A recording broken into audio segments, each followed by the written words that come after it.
Today on Clearing the Clutter Inside and Out, we are talking about how to organize a garage sale. Have you cleared your attic, basement, and/or garage and are ready to have a sale? Do you know you want to have a garage sale, but the thought of having one overwhelms you? Would you like to know how to easily and effortlessly have a garage sale? Let's continue as we focus on springtime and renewal this month.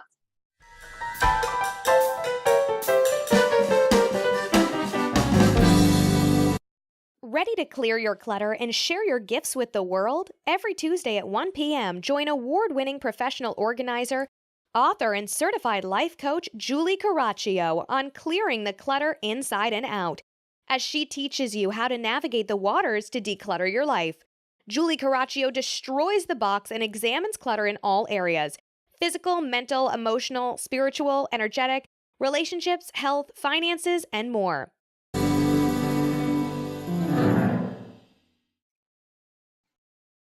I'm going to be really upfront on this podcast. I am not a fan of garage sales. I have done myself, I've done for clients.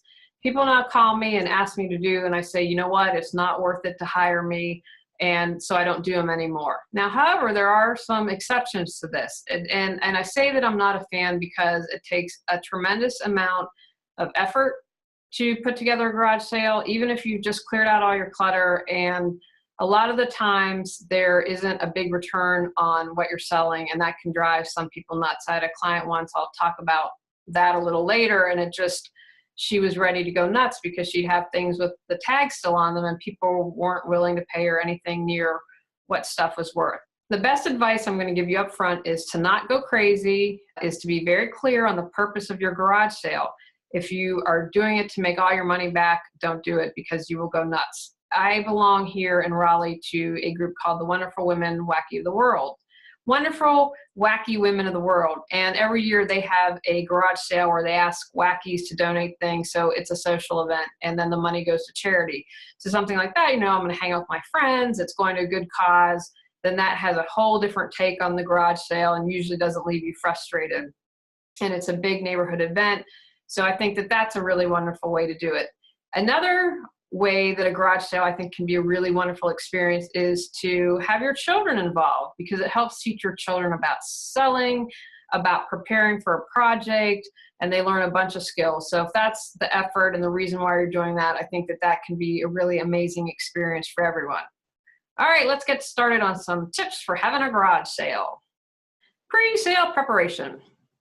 Start saving grocery bags so you can use at the sale when people purchase stuff. Don't count on people to have reusable bags, although this brings up a good tip.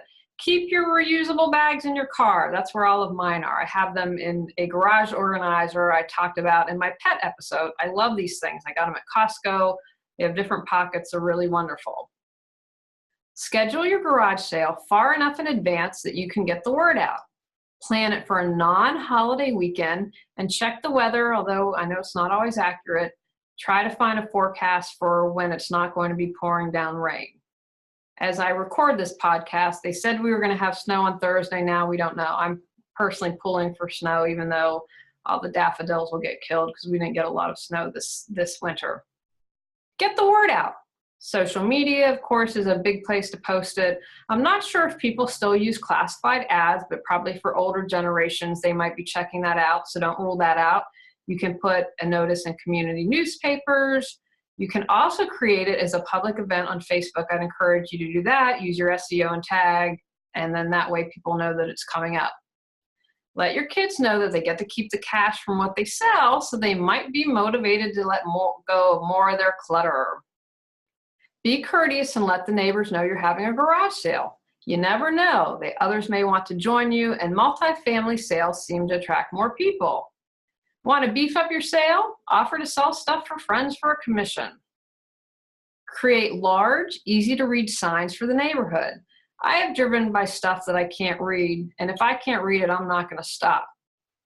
Record where you have put up your signs, a street or cross street, and that's going to come up later why I'm suggesting that you record them.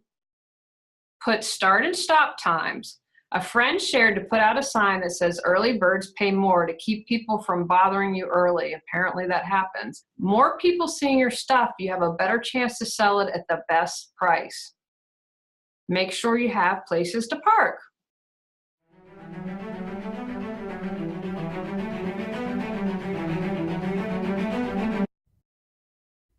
Do you keep saying you'll declutter, get organized, or pursue your dreams someday, but someday hasn't come? Learn how Julie Coraccio can support you at reawakenyourbrilliance.com.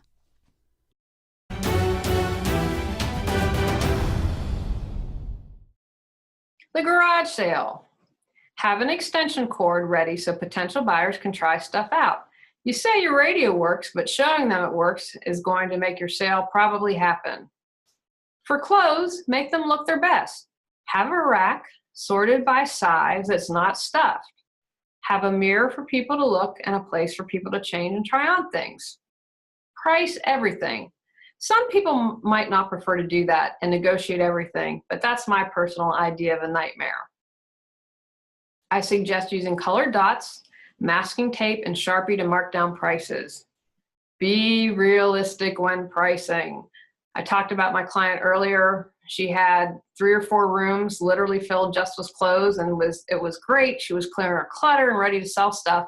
And I finally had to say, just walk away. Just don't stand around here because it's going to drive you nuts that even if it was $100, people aren't going to pay that. So you need to be realistic. They're not going to pay the value. And a lot of times I think we value something more than what it really is. I belong to a couple sale groups, not garage sale groups, whatever they call them, buy and sell here in Raleigh. And I kind of crack up when I see these used shoes put on and I think, oh, I don't know if someone's going to want to buy that. And then the price they're asking. So just if this isn't your area, if it's tough for you, have your friend do it. Donate half to charity if that helps you to be able to be realistic in pricing. And again, I mentioned earlier, that's what the group I belong to does. And it makes it more of a fun event. You know that charity is going to get the money and then you tend to be a little more relaxed about it. Consider having a quarter or dollar box to keep people interested in mulling about. Nicely display stuff and have it organized. I would put brightly colored signs on each category and have general categories and don't super categorize it because you want people to mill around a bit. Household, that could be a variety of things. Put a rug on the lawn with toys that you're selling. Let the kiddos come by and check them out. If they get to play with them, most likely mom and dad will buy them. Have fun with negotiating prices.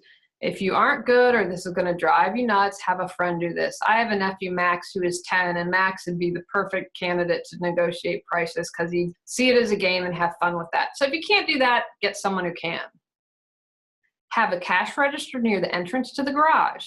If you have a large multi-neighborhood sale, consider having an additional station or 2 so people don't have to wait and you lose a sale. Have small bills, change, a cash box, pencil, pen, newspaper, bags, tape to wrap purchases, and bubble wrap.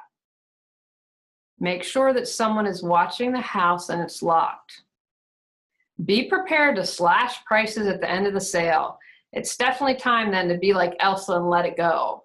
Let it go, let it go. Sorry, I just got a little crazy there. I actually just watched that for the first time a couple of weeks ago. My nieces would sing that all the time, and I'm finally like, you know what? I should probably watch the movie. Better late than never, right? Post-sale. Remove your signs from around the neighborhood. That's why I had you write it down earlier. It's not fair if you put up signs to leave it up where it can become trash. Take your items to your favorite charity or have the charity scheduled pick up the next day. Do something fun with your earnings if you're not donating it to charity. If with the gals, like my group of friends, go enjoy a nice lunch. If it's the kids, have a wrap up about the experience with your children. What did they learn? What did they like? It'd be really interesting to see what they say. Take actions from today's podcast. Plan your sale on a non-holiday weekend and look at the weather. Get the word out in a variety of places and put stop and start times. Be realistic about pricing. Remember, the object is to let stuff go. Organize and categorize all your items to make everything look its best and to sell easily. Be prepared to slash prices at the end of the sale. Remember, you cleared your clutter and you want it gone. In our next episode, we're going to be talking about practicing the art of allowing. Go out, clear the clutter to create the life you choose, deserve, and desire. Ready to live a more joyful and fulfilling life? Sign up for our newsletter at reawakenyourbrilliance.com and receive a free copy of 10 Steps to Clearing Clutter Inside and Out. If you enjoyed today's episode, please rate and review Clearing the Clutter Inside and Out. See you next Tuesday at 1 p.m.